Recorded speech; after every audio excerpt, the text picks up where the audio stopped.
Kia ora everyone, and I'm here, Peter's invited me here tonight, as you know probably, to talk about the work of Te Puna Ako Learning Centre, which I'm already aware that some of you are familiar with. So I'll go through that quickly, and then our main topic for tonight is what do you do to develop language skills out of class, relevant to absolutely everyone in this room.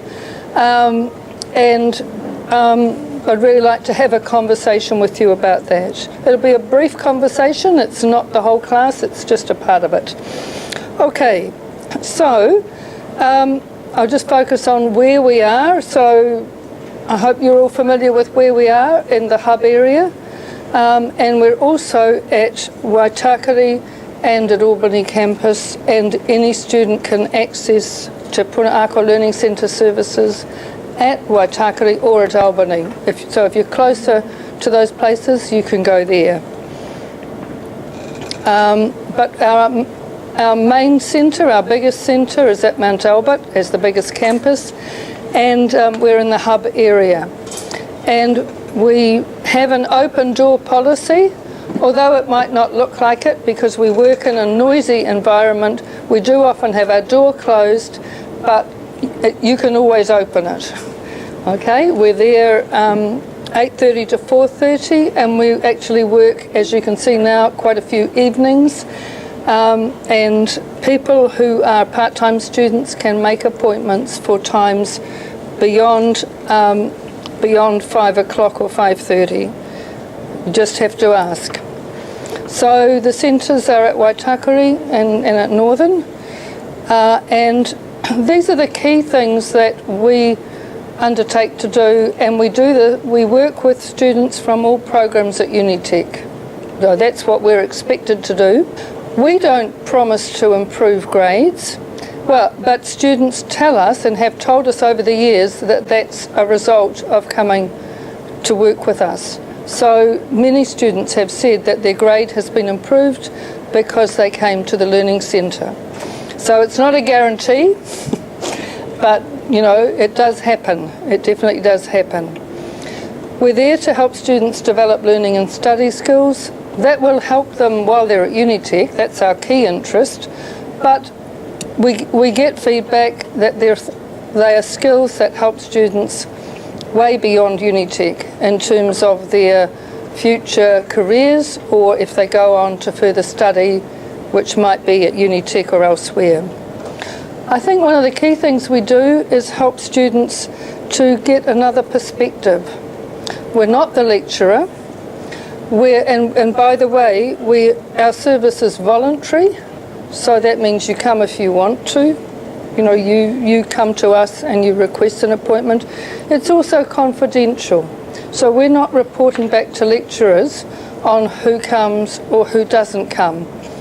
And we're not saying if somebody comes, we're not saying, you know, what that person came for, what we worked with, because we are aware that lecturers are assessing students, and we don't want to influence any assessment either positively or negatively.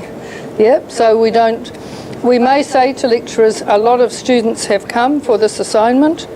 We won't give names. The only time that we would give a name is if we ask your permission to give your name, because it might be helpful. So we'd only do that with your permission. Of course, you can tell your lecturer that you're coming if you wish to. That's great. From a writing perspective, because that's what I'm focusing on tonight, one of the reasons we exist is because academic language is no one's mother tongue. Okay? None of us grew up learning academic language at our mother's knee or at our parents' knee. Academic language is something that we learn once we start having an education, and it's something that we keep developing. So people who go on to higher degrees are still developing academic language. It's a written form of language essentially. It's not so much a spoken language. So it's something that we all have to learn and develop, and it comes gradually. And it's probably true that, business language is also no one's mother tongue. It's something that you develop. Most of the time, most of us, for our spoken language, exist with quite a small vocabulary. We can manage through every day with quite a small vocabulary, but when we get to academic study, our vocabulary kind of needs to go like this. We learn a lot of new words.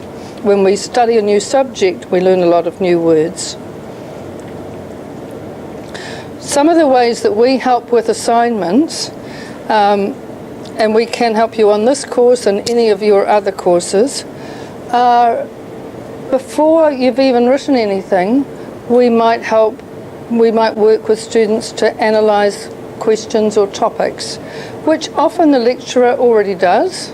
They might work with you, talk to you about what they want, but sometimes it's worthwhile coming and talking that through. And you can do that as a small group. It's a good thing to do as a group, or as an individual. So we could talk through the topic and plan what you're going to write, how you're going to write it. After that, we could act as readers, and that could include answering questions that you ask us. Yep. So we would say, well, okay, yes, I'm happy to read your writing. What would you like me to look at? So these are some of the questions that students ask us. Some people ask, is it well structured? Does it make sense overall, is quite a common question. Is the language clear and accurate? That's something we can focus on. Is referencing accurate? Yep, APA referencing. And overall, if we think that there's anything that could be changed to improve it, we'll tell the student. We'll say what we think about that. We're not, of course, the experts in the subject, but we do have a pretty good understanding of what lecturers want, and lecturers often communicate with us. Peter's an example, to tell us the sorts of things that he wants to see in student writing. Overall, probably we would focus on, does it generally seem to meet the lecturer's requirements? Yeah? We can't be too specific about that because we don't know the detail of the subject, but we can definitely help. Now, you can bring us your final draft, but sometimes that's not the most useful time to get the input, because sometimes the final draft, if you're like me, is not long before the hand-in date, or the hand-in time even. So it's better actually to bring a first draft or an early draft, not wait till the final version. Yeah, it's actually often better to get the input. And the other thing is, of course, that we get really busy. So it's hard to get an appointment sometimes. If you've got a deadline, well, all your class has got a deadline, but all around Unitec there'll probably be people with the same deadline.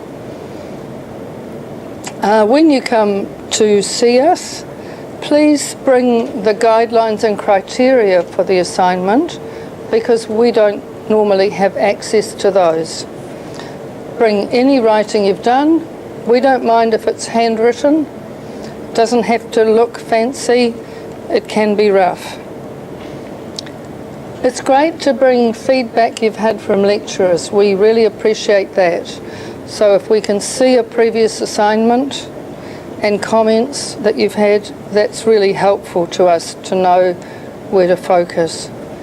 And of course, bring your questions, any questions that you've got. We, as well as providing one-to-one, small group, and a workshop program, we have online resources, and we've got hard copies in the centre as well, so you're welcome to come and pick those up whether or not you've got an appointment. So we've got a model APA reference list, instructions for paraphrasing, quite a lot of different resources that you can pick up. And our resources are also available online on our Moodle site and on the study toolbox. So I'll just We're actually making a transition at the moment. We're in the middle of that. So eventually, Study Toolbox will replace what's on Moodle. So I'll just show you the Moodle resources. Here, can you see topics that would be relevant to you in this course? Which ones do you think would be relevant? Academic writing. There's quite a lot of material in there. There are once you click on academic writing, you get menus coming up. With any others? Referencing, definitely. Yep, a lot of material in there, including a quiz, a short quiz, which is a good way to just check your referencing skills. Yep. Anything else? Any others? Reading, note making, I think, might be ones also that you might look at, and speaking. And if you have an exam, then we've got the exam techniques materials and study skills. There's also their English language resources, and some people may be interested in those. There's a link to a very good dictionary, an excellent dictionary, and also some links to vocab, but I'll talk about some of that in a moment as well. There's also maths and statistics. Maths and statistics. That's right, okay. So maths and statistics, and we have 2 members of staff who work on maths, so you can have maths appointments. So definitely make use of those people. Okay, so Study Toolbox is the next one. That's on the library site.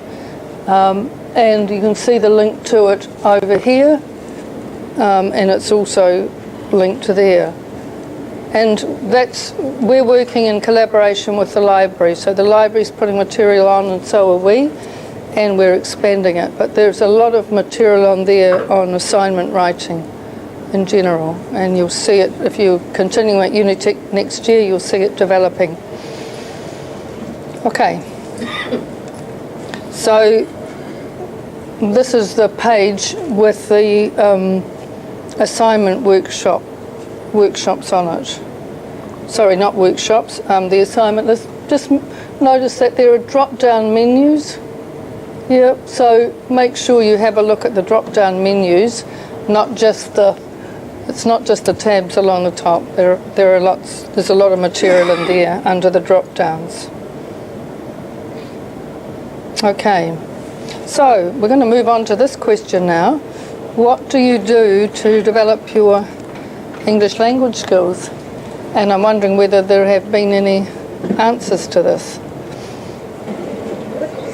Thanks for that. Okay, good collection of things. Yeah. So I'll read those. Increase reading of books and articles. Increase books and academic reports. Work with classmates. Listening skills. Attending classes. Develop listening skills. Read. Read aloud. Read aloud, yeah, that's good. Oh, I see they're going that way. Okay. We'll start at the bottom. Watching. You're annoying. Watch movies. Read news.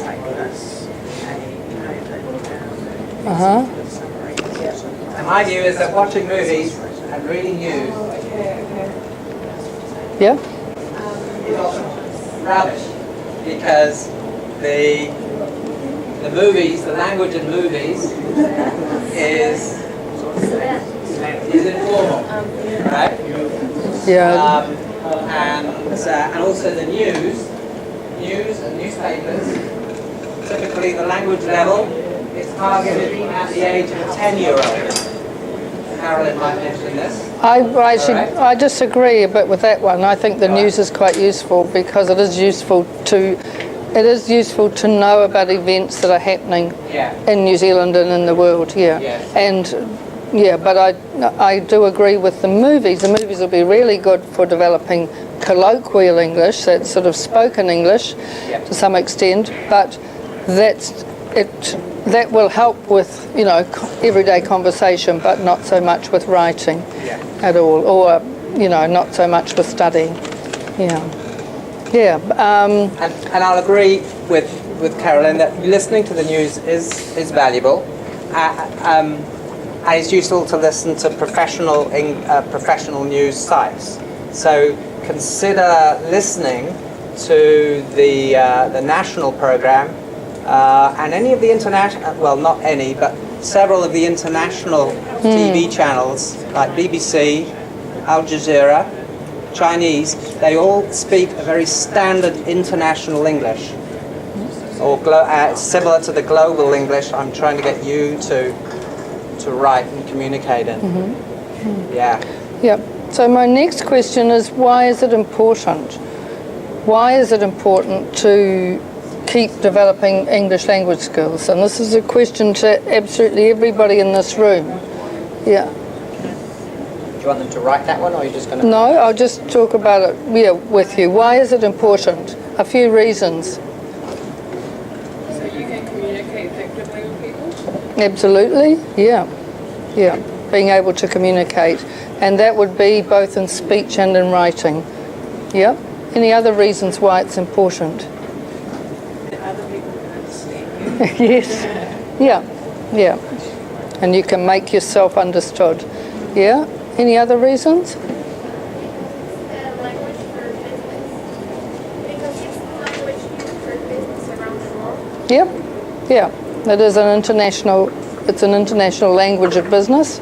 So if you want to engage in business, yeah. Any other things?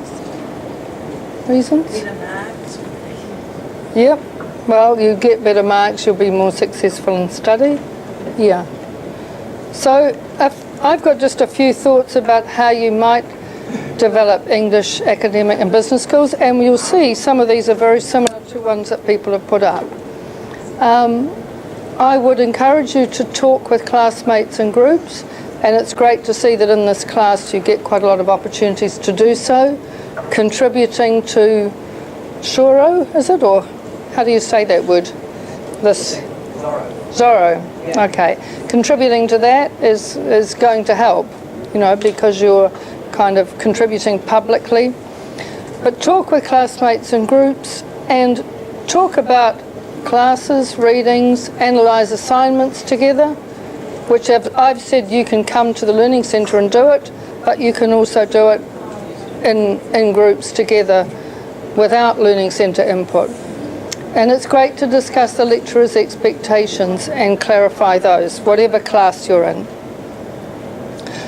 You can make group or individual appointments with us to discuss assignments and language and maths, and identify your own strengths, your areas for improvement, and the kind of patterns in writing that you want to work on. And also maybe, things like mistakes become patterns. We habitually make the same mistakes. So it's quite good to have someone point that out. And that's one thing we do. When I work with students, I use a sheet often to point out, well, okay, these are the common mistakes you're making.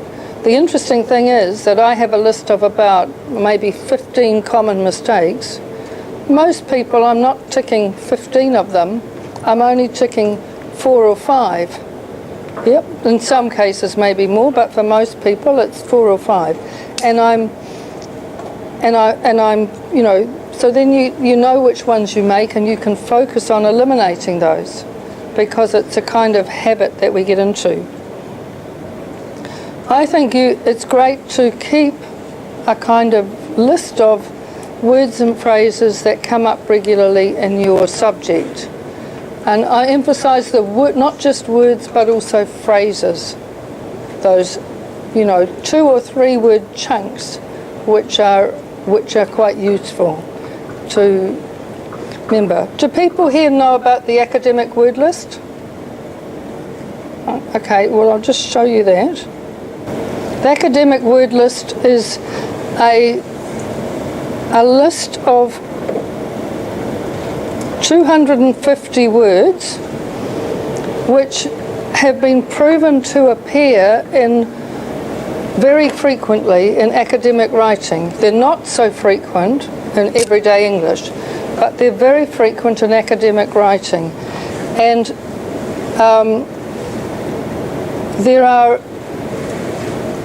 it's a small list of words. These are words that appear in sublist 1. And you'll see they have a keyword. I hope you can see that. They have a keyword, and then they have the word family. So the word context over here is a very common word, a very useful word to know the meaning of. And there's a lot of value for academics, people who are going to study academically, in learning that word and learning the different forms that it takes. Analyze is another one in the list. You'll be able to go down the list and you'll see, yep, I know that word, I can use that word, but you'll probably see some that you don't learn. So obviously, in terms of learning, you're only focusing on the ones that you don't know. These words, I mean,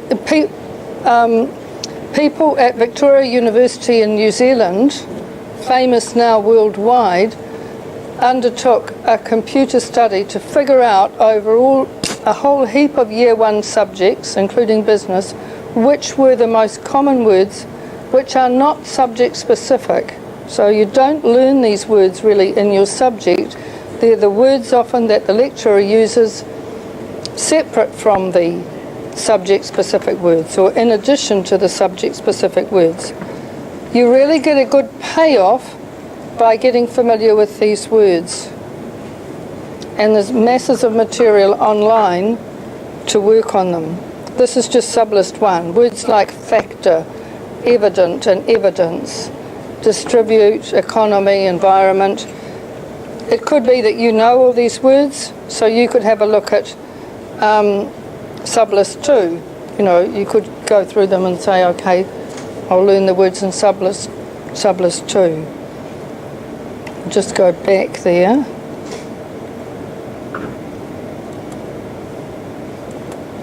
So, and there are exercises online to practice these. All these very quick to do. Yes, please do. Okay. Is there a business word list? Probably. There'll probably be numbers of business word lists. Right. And I could find out more about that, or recommend one which would be best if I had a look at it. Yeah, Right, okay. I'd certainly do that. But there are bound to be many business, like international business word lists. I think we could guarantee that those will exist. These things called lexicons. This one's no. Well, it is a lexicon. It's also a glossary, I suppose. It could also be called, but it's just known as the academic word list, or AWL. You'll see here quite a few links to click on, online exercises, what is the AWL, why should I learn it, and so on. And if you look at, let's say sublist 3, this has heaps of exercises, and they're quick to do. You know, so you're just putting words into a sentence quickly and moving on to the next one, and you'll get feedback. So this is quite a good way to say it, and probably once you've done a few exercises, you'll figure out which are the words that you're not so familiar with, and those are the ones you could focus on. So I really recommend that. Is there a link on Moodle for this? Well, I'll send this PowerPoint to Peter. Yeah, and if you just enter academic word list, in Google, you'll find it. Yeah, but I'll certainly send the links to Peter, and then he can put them on Moodle. I've mentioned already paying attention to feedback and bringing feedback to the Learning Centre to discuss ways to improve. That's certainly something we do.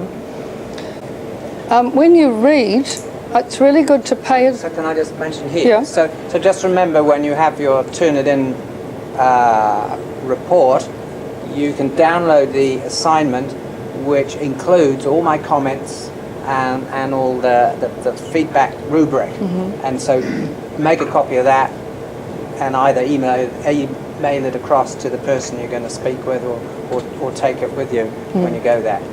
Taking it with you is actually better because we don't have time in our schedules to pick up emails, because we're working sort of, well, for today, for example, 8 hours a day basically, 7 to 8 hours teaching a day. So we won't have time in between teaching to pick up emails. So we need hard copy or soft copy on your computer or on a memory stick.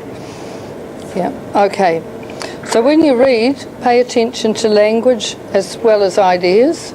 So you're sort of looking at the language that people are using, and sometimes you can note down useful phrases, useful ways that people say things.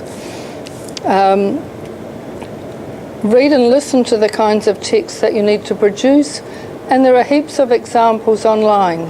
Not always good examples, but if you look up business report, you'll get a whole lot of examples that you can look at, and you can probably select the ones which are most similar to the kind of thing that your lecturer wants.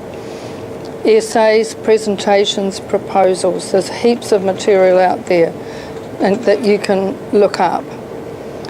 And I would say use language sites. None of these sites are only for learners of English as a second language. They're all for learners of English, full stop. And I consider myself to be a learner of English. I'm still learning, my vocabulary is still growing. One thing that this one has, the OWL at Purdue, it has heaps of stuff about APA referencing. You'll see that APA Style Guide is one of the most popular resources. Avoiding plagiarism is another one. If you search on any topic, you'll find a lot of material there. It's a huge site, enormous, and lots of really good exercises. You just go to grammar one. Just show a grammar one. So that's not a clickable link actually. Yeah, I'm at the front page, so you need to go through, but we'll look in here for. We're looking here for grammar. Oh, that's interesting. Google search within Purdue. Yeah, okay. So a heap of topics for grammar. They use grammatical words, so you need to know them. So this one, subject-verb agreement, that's a mistake that I commonly see. And it responds very well to practice. People pick this up and practice. So there are handouts, and then there'll be exercises. There are numbers of exercises on this. So once you've had a look through the handout, you'll get further resources. So Academic English Cafe is another one. This has also lots of downloadable resources. Quizzes are exercises, and they have them at different levels, different kinds of levels. A grammar quiz, a vocab quiz, so on. They have examples of essays. They have writing links. One about academic editing, which is quite interesting. They actually have an editing service. Yep. So that's another one, and a further one is this Academic English UK. This one has quite a bit of listening available, so that would be a good source for listening. I've opened the page about giving presentations, where there's some good advice, and not just advice, but also language. They've got an example of a PowerPoint, they've got a video, they've got various signposting language for talking through your presentation.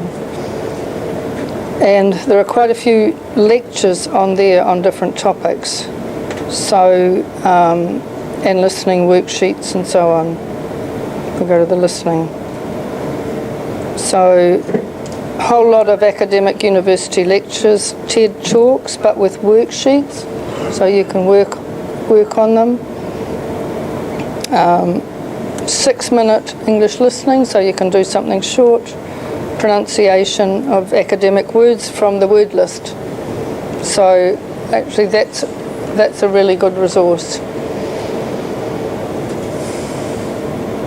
So now the question is, what are you going to do following this class tonight to develop your English, to develop language, skills? Yeah. So that's my challenge to you. And any good ideas, any further ideas on Zoro, I hope that you'll send to me via Peter and we can share them around.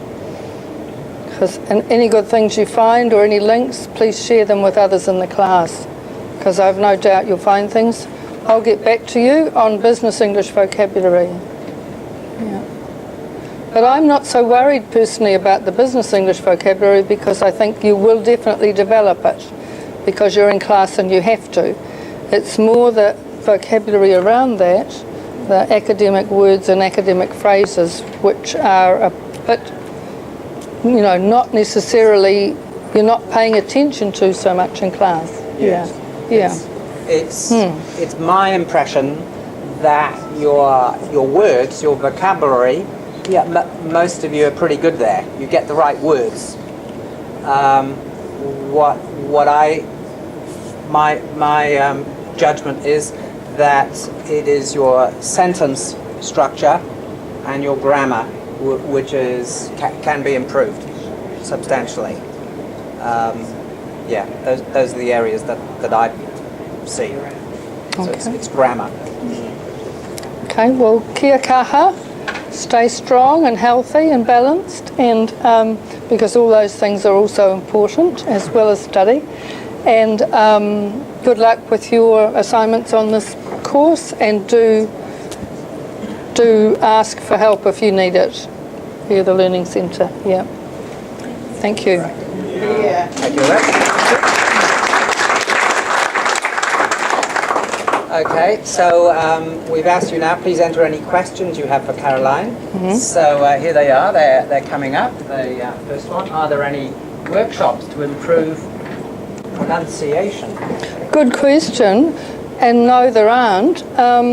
With no advertised workshops, but there can easily be a workshop. I would love to do a workshop on improving pronunciation. It's a particular interest of mine.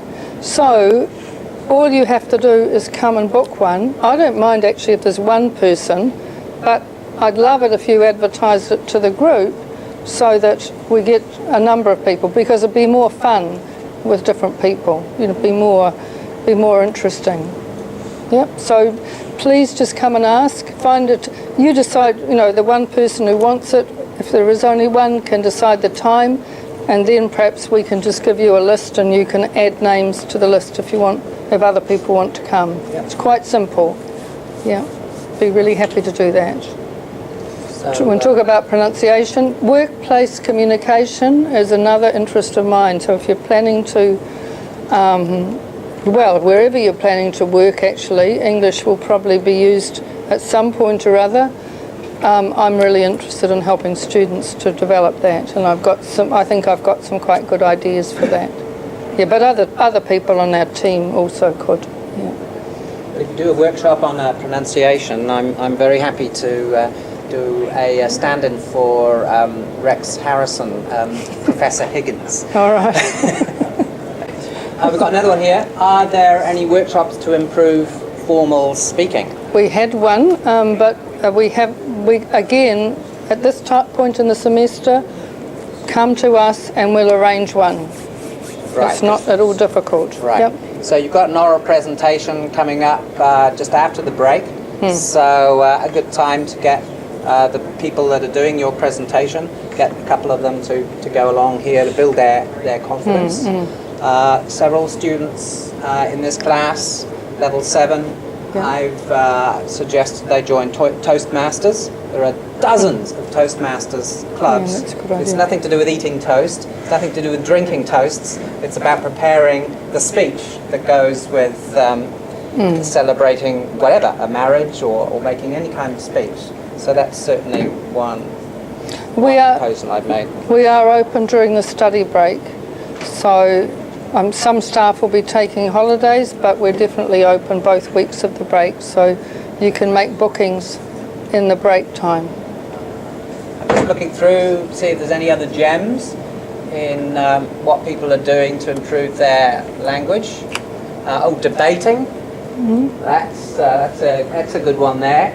Yeah. That you have to be really good at having researched beforehand, but you can't have any planned answer. You've got to be able to respond to the text that comes at you. That's a good one.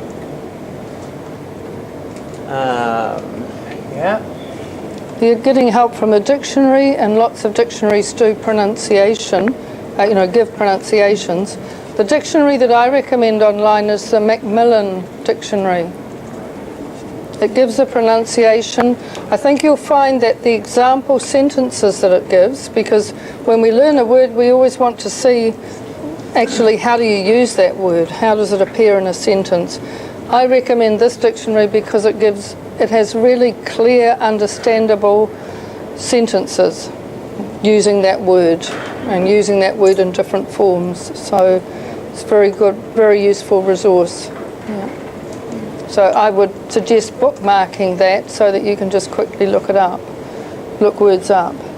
Yeah, there are lots of free dictionaries, but this is a particularly good one. Yeah. Read carefully the lecturer's requirements of the assignment, but also share your understanding of the assignment with somebody else in this class, or even in other classes. What do you understand by what the lecturer wants?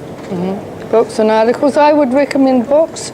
The 808 section in Unitec Library.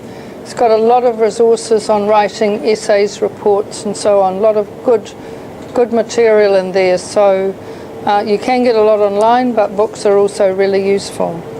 So it's the 808 section. Yeah. The other thing you can do in your groups, as you're speaking and as you're writing, don't be shy about giving unsolicited feedback to the members of your group. Say, actually, a better way of saying that in English would be this. Okay? So offer unsolicited feedback. At the same time, after you've been in your group, at the end you could say, right, what are some ways that I could have improved the way that I communicated in this group?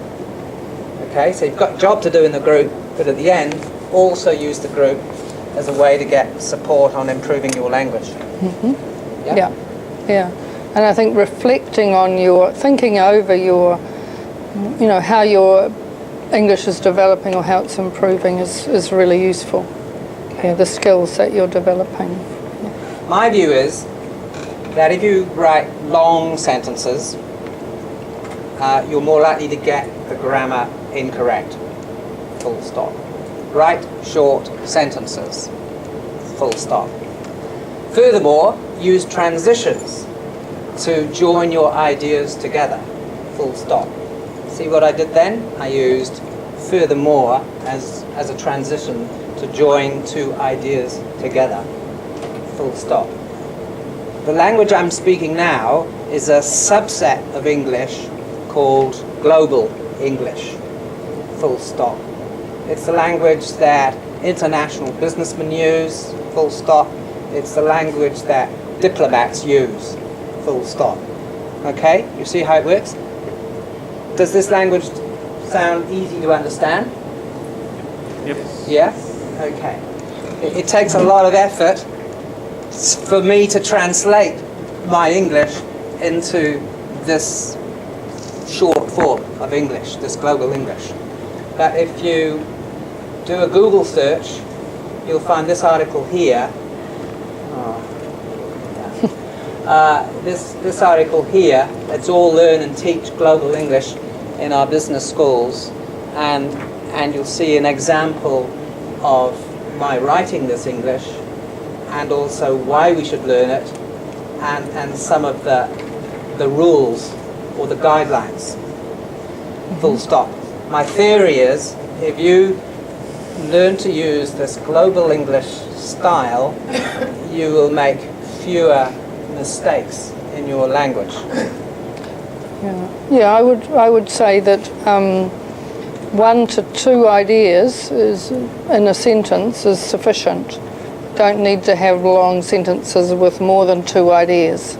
Yeah, it's very common to have 2 ideas rather than just 1, but yeah, I would agree with that. That focus on making things clear rather than fancy, plain rather than fancy. Yeah. Succinct and lucid. I'd like to say thank you to Caroline. That was very informative. I have used Puna Ako's resources myself and found them very helpful, particularly pre-submission of assignments. Thank you.